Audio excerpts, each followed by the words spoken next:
Hello and welcome to another Tuesday Talk with Ruby Reese. Shortly, I will be speaking with Skin Vet Ireland. As all of you probably know at this stage on this format, we will be making generalizations in the hopes of keeping things chatty and light. So please do speak with a professional, a certified professional, if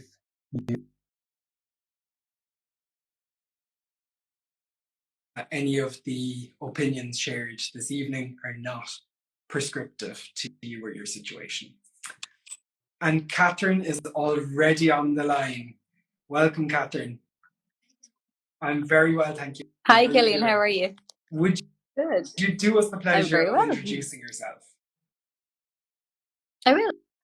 Absolutely. So my name is Kathryn Cuddy and I'm a vet and I specialise in the area of veterinary dermatology. So we look after pets with skin and ear diseases and we have a clinic dedicated to just that, and we're based in Middleton. For those of you that don't know me, I am Killian from Ruby Reese. We set up our brand just over a year ago, and we are also a local Irish brand based in Cork. So it's brilliant to be on talking with you, and our topic this evening is all about allergies. So I suppose just to kind of set a level playing field, what even are allergies? Absolutely. So allergies are basically where your immune system responds inappropriately or over responds to something that is harmless. And that harmless substance, then we call it an allergen. So whether the allergen is pollen or dust mites or a food or a medication, they all kind of fall under that bracket where it's your immune system is at fault that it's over responding to that trigger. I think that helps everyone kind of join in the conversation then. So then there's different types of allergen that, like you mentioned. So I somehow, maybe I'm wrong, but I somehow see them as kind of two distinct areas at very least. So dietary and environmental. Is that a normal split, or did I make that up myself? Or how do you see it? Yeah. No, absolutely. Yeah, absolutely. So like your environmental allergies, we would refer to as atopic dermatitis in dogs. And then you have your food allergies, which we're now supposed to call adverse food reactions. You can have then, a flea bite allergy is actually really common as well. Those kind of fall under a slightly different bracket. But, certainly from our point of view, it's the, main, I suppose, the environmental, probably slightly more so than the food, but that's exactly. Those are certainly. And actually, I just thought of one. Thank you for that. A serious allergic reaction, for example, like a bee sting, things like anaphylaxis and things like that, is also something that kind of comes into under allergic reaction, I suppose, right? Absolutely. Okay, yeah, so absolutely. I suppose let's take it back to the more normal ones. What would be common food allergens and really common environmental allergens that we see kind of on a day-to-day basis?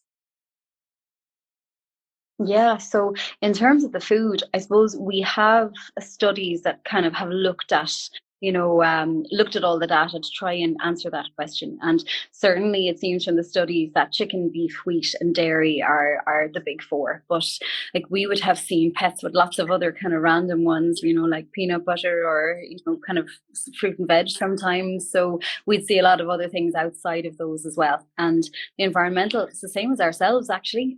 It's pollens, it's environmental mites, it's environmental moles, very similar to actually what people would get as well. And so I suppose, like, where do people even start? Because I know, so from my background, our French bulldog has food allergies, definitely. We know that she's allergic to chicken and to turkey. There are other things that we suspect and are careful about, like grains and venison. For some reason, we've just seen bad reactions with those. We know that she also has some touch of hay fever at times. So, we understand, Chris and I, that getting to the root cause of an allergy can be very frustrating. Where do people usually start? And where do people start with diagnosing an allergy? Yeah. Like you even need to rewind slightly further back because it's actually quite a tricky diagnosis to make and it's overdiagnosed. So what happens is every pet with an itch is thought to be allergic, and that's not the case. So we would get a lot of pets into us with a presumed diagnosis of allergy, and they're not allergic at all. So it starts with the itch, and that's usually the first symptom that we have. So we go through a list of possibilities for itch, and allergy is last. So basically, we have to rule out every other cause of itch before we get to allergy. The first one that we'll always look at is fleas, ticks, mites, things like that. That our pets, gorgeous and all as they are more likely to pick up than we are in the environment. We have seen pets recently with scabies, with lice, with mites. So those kind of things are very much out there. The second thing then, and as far as I'm concerned, this is the thing that is missed the most, are what we call secondary infections on the pet skin. Now, we call it secondary because the infection has been triggered by something else. But basically, like if your pet is smelly and their hair is falling out, or they're, scabby and spotty and all that type of thing, your pet has an infection.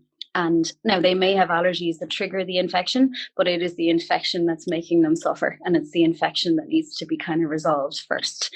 So I'm going to say 95% of pets that come into us have an infection that hasn't been identified and treated. So that's what we often have to go after first. And then it's really only when you peel off the layers and get the infection resolved and actually see what the symptoms are underneath that you can even begin to try to get to the bottom of, do you have any allergies on board? We will usually try to investigate the food allergy side of things first, because to be honest, it's kind of good news if they have a food allergy, because you can control that. You can control grass pollen, right? So now it can be a difficult diagnosis to get to. Some people get lucky, and brilliant if they do, but most people don't get lucky, and we have to kind of go through quite a few steps to get there. I suppose very importantly to hammer home, there is no reliable test for food allergy. So food allergy testing is a complete waste of time and money, and it's really, really important that nobody is tempted to do it. It looks too good to be true, and that's because it is.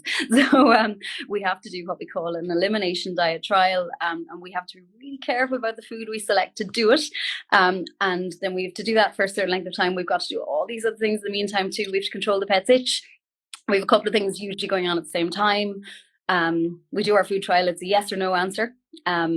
And then the bottom line is then if the pet is still itchy at the end of the food trial, then by default it's environmental. But there's a lot. There's a lot. So many of my questions there, because I was going to ask about diagnostic testing. I had loads of questions in on the DMs there in the last couple of days about these things. So okay, brilliant. Then that's great. And so just to talk about an elimination diet, just so people have a basic understanding, because we went through it with Ruby, so we have, for us it's the most normal thing in the world. But I guess if someone's listening in and hearing the words elimination diet for the first time, as a basic concept, what does that actually entail?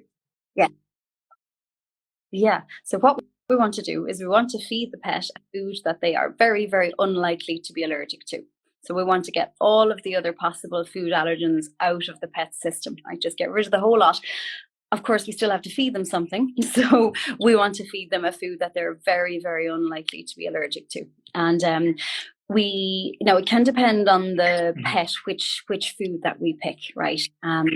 We know from the kind of the evidence and the studies that we're better off using what we call these hydrolyzed diets, which means that the protein has been broken down kind of smaller than it normally would be.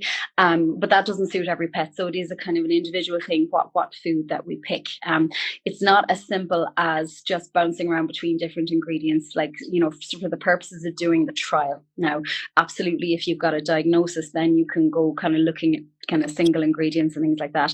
And the trial, with us, it's usually about 4 weeks long. So what a situation that I always kind of hate seeing is, and so many people come into us in what I call food limbo, which is where the pet is on a special diet. It could have been on a special diet for years, And then when we talk about it, nobody knows why.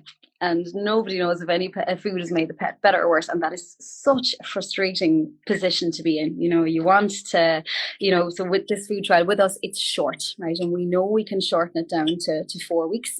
And we're doing a few other bits we do have to control the pet's itch medically at the start. So with the food trial, usually for the first probably 3 weeks, they're on medication. And then what we'll usually do is take the medication away for week 4. See, does the itch come back? Then it depends on how the pet responds in terms of what we might have to do next. But it is short, and I know it's a pain. Of course it is. We don't want to have to ask people to do it. I think there's a couple of things there. I love to hear that you've managed to bring it down to 4 weeks, or at least try to concentrate it in that amount of time. We certainly didn't get our kind of thing together kind of on what was happening with Ruby for considerably longer than that. And like you say, people are normally in limbo for an awful lot longer. So 4 weeks is a short amount of time. We end up in these conversations casually because some of our treats are 100% fish, and they're single protein, and people tend to talk about having changed the main part of the diet, the food, but then they're kind of doing all sorts of other things with treats and bits and bobs around the place. So it's difficult when people have to do it, but I can definitely see the benefit. It really is, yeah. And I always say to people, we want to just do it once and do it right, and then we draw a line under it. And like for me, it's a yes or no question. Yes, the pet has food allergies, or no, they don't. And if they don't, then we move on and we don't talk about it again. And obviously then if they do, we do more work into figuring out exactly what it is, so that we have plenty of options. Yeah, for what and I love as well on top of that you're managing that itch along the way, because it's Ruby was ripping herself open with her claws while we were going through it. Maybe I'm a little bit over dramatic, but she was itching an awful lot. So I suppose as positive news to anyone out there and frustrated and watching it, there is light at the end of the tunnel. It's just going through the process, and then dealing with the environmental stuff does diet play a role here? Is it usually a medication is kind of a solution, or how do we look at the environmental? Yeah, diet plays, I suppose, less of a role, but it still plays a role insofar as if we know that they don't have a food allergy, we move our attention to their skin barrier care, because like for dogs with atopic dermatitis, you need to imagine their skin is like a wall. It's like a wall made of bricks and mortar, but it's a crumbly wall, and the mortar is crumbling, and we need to strengthen up as best we can. So we give them foods with added omega-3s and 6s. We want to try and just improve their skin barrier function as best we can. So that's really the function of the food. Now we should be a little bit careful, because those food tends to be higher in calories. So you just have to watch for kind of weight gain, or some pets just can't be on food with higher levels of fat or things like that. So that's something to watch. With the environmental ones, then you kind of need to get the basics right before determining, are they uncomfortable enough that they do need medication for it. So for me, the skincare routine is, you can't deviate from that. That's something that you have to have going first. And again, it depends on the dog. Probably like a cornerstone is a regular bath. Now, I generally don't ask people to wash their dogs any more than once a week. Because nobody wants to be doing it any more than once a week, right? So we try and encourage that as best we can. But we have other products that we use, like just like people, if you have atopic eczema, you're going to be told to moisturize, and then probably put on a bit of steroid cream, right? So we try and do a version of that with our uncooperative hairy dogs.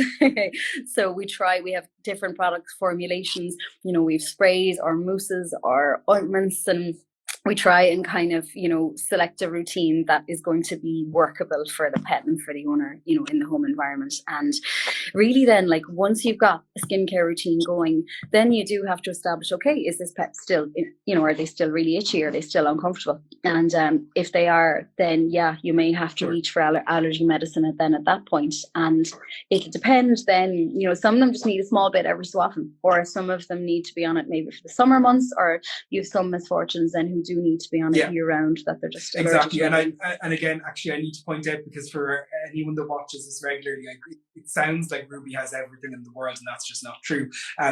When I say she has hay fever, she every now and then you can tell. When I have strong hay fever, she also tends to have it, and the runny nose. But then it's like, you know, a very small dose of medication for a day or two, and then luckily it kind of tends to clear up.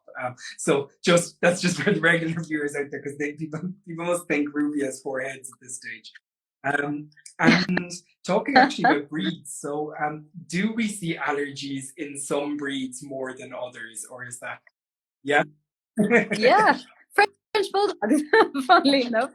So we do. I mean, we would, some breeds I never see, right? You know, I rarely see, like we'd rarely see, you know, Dalmatians, or we'd rarely see greyhounds. There's lots of them that we don't, and then there's some that are just day in, day out. And like, it's not just the Frenchies, to be honest, any bull breed, the whole lot of them, I'd probably kind of tar with the same brush in terms of the allergy side of things. We see loads of, you know, we see loads of retrievers, you know, Labradors, golden retrievers. We see loads of the kind of, you know, broadly speaking, white fluffy dogs. I suppose little Bichons and their crosses and all that type of thing. We see lots and lots of them as well. And weirdly then, and loads of Jack Russells actually we see, and often people are surprised because obviously they're thought to be these hardy little creatures, but they can get really severe allergies as well. So yeah, absolutely. Some more than others. Okay.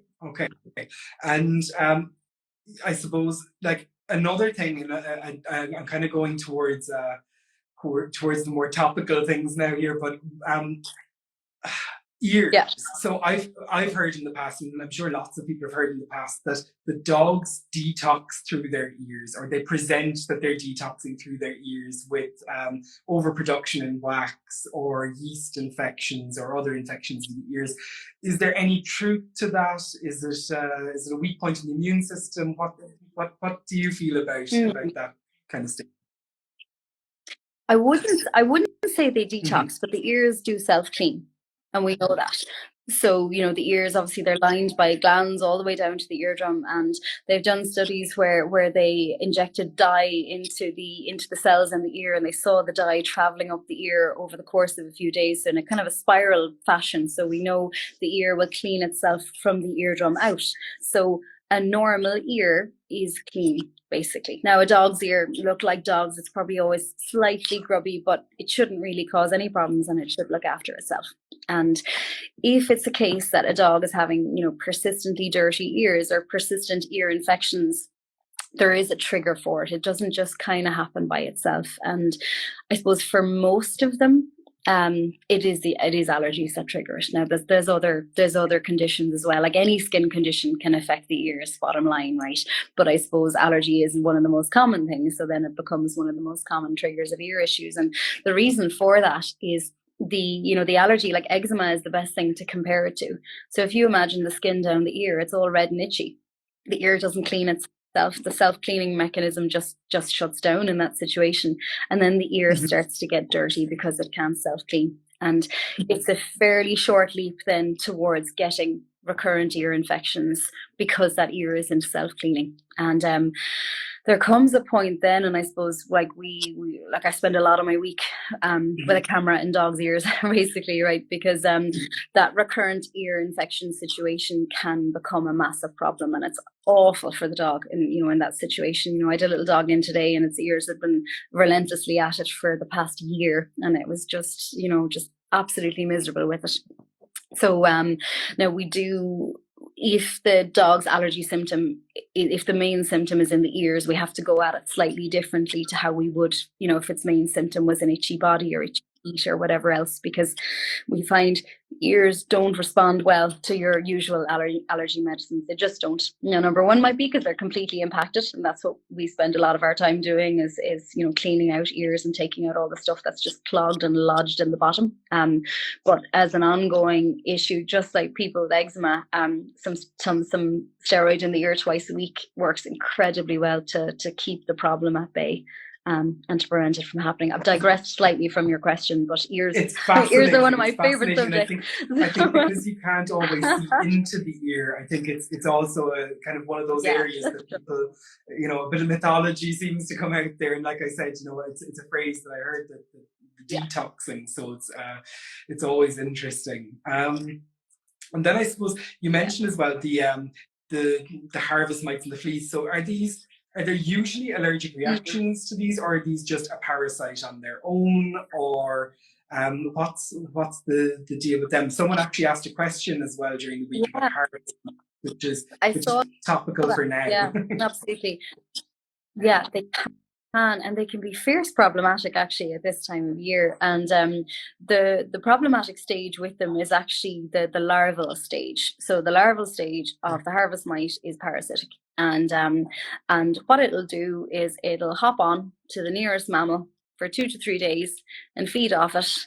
And then once it's done, it'll fall off and it'll mature to its adult stage, and it'll feed off vegetation in the environment. So it's just that short larval stage that is parasitic. And it can jump onto any mammal. It can jump onto your ankles. It doesn't just gonna hop onto the dogs. And basically then what we see at this time of year, so I'd be fairly suspicious of harvest mites if I get a pet that has a new, and I suppose particularly dogs, itchy feet, and they've never had it before.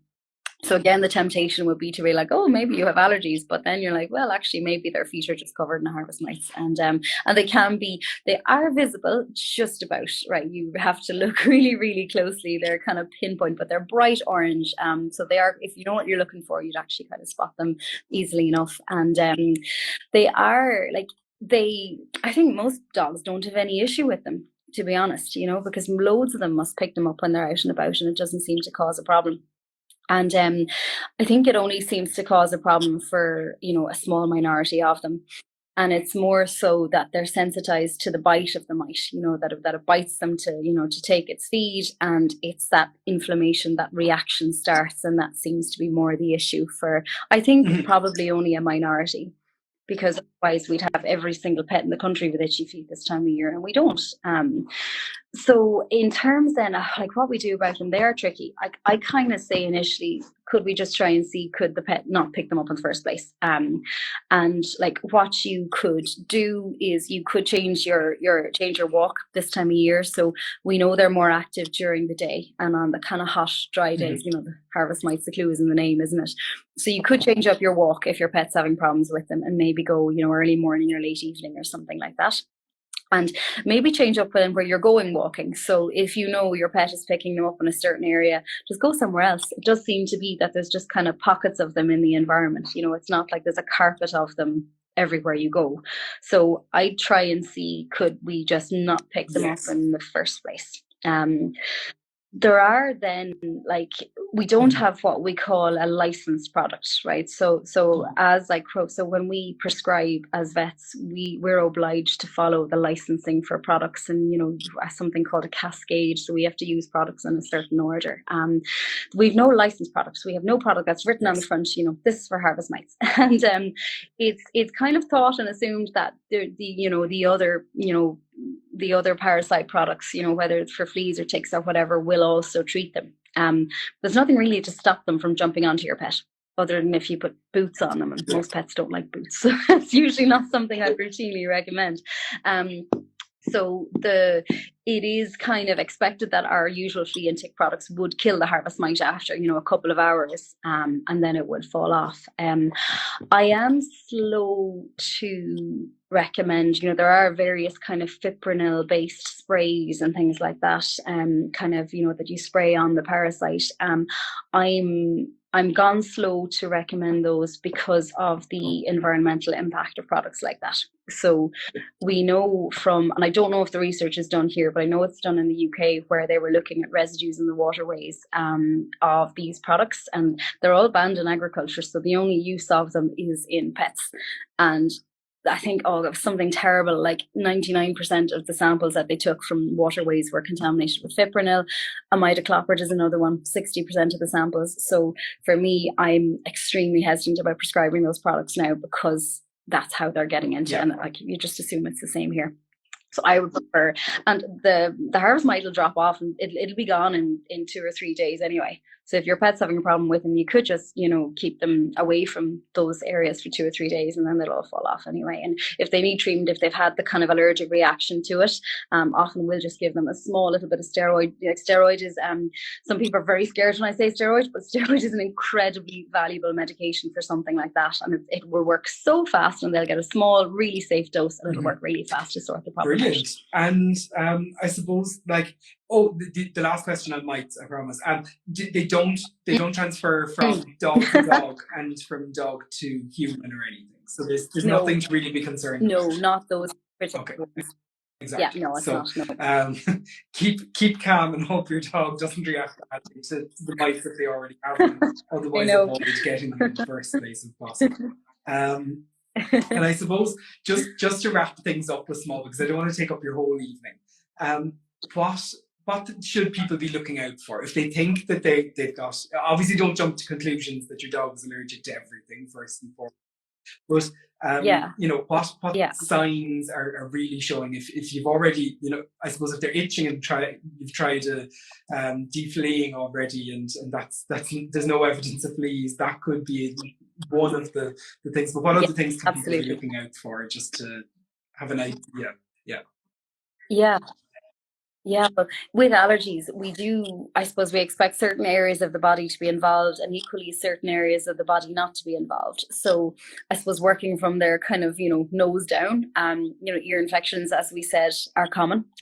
Some of them get kind of, itchy around their eyes, some of them kind of around their lips and things like that. Generally, the neck kind of generally not so much involved.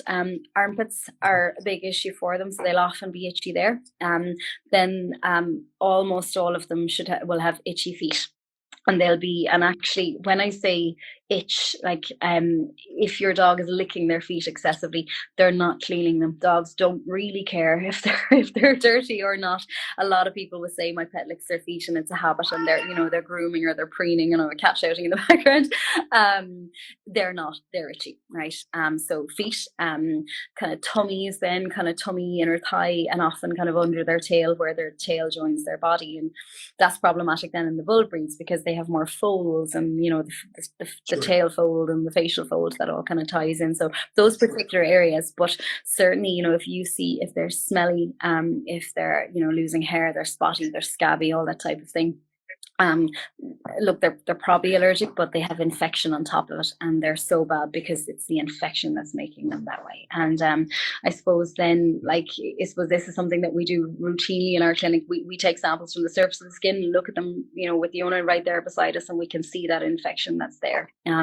So certainly, I'd probably say, look, it sounds a bit obvious to say come and see us, right? But I suppose get help sooner rather than later, because the more it drags on, the more we have to do to get them back to their best. Absolutely. And just living their little doggy lives. And I think anyone watching in anyway, they only want the best for their dogs. So I mean, getting them help sooner rather than later, and trying to tackle it head on, being serious about those exclusion diets, etc. Definitely exactly. It's only short to keep going. And I suppose as well with if any of the signs of a serious allergic reaction, guys, get immediate help. I mean, just from our point of view, Ruby did get a bee sting or something similar in the past, did go into anaphylactic shock and had hives all over her head. Oh, wow. Do know the inside of the color of the inside of your dog's mouth, check that. The weird thing to know, but it could help you, because it went all pale, and luckily she was great after a quick injection of adrenaline, isn't it? So yeah, anything like that you think your dog is struggling for air or something, get them to a vet immediately. But to finish on a positive note, of course, with the normal allergic reactions, there's light at the end of the tunnel. It's been absolutely fabulous talking to you. Really, really appreciate it. You can follow Kathryn on Instagram at SkinVetIreland. You can, if you're not following us already, we're at Ruby Reese Official.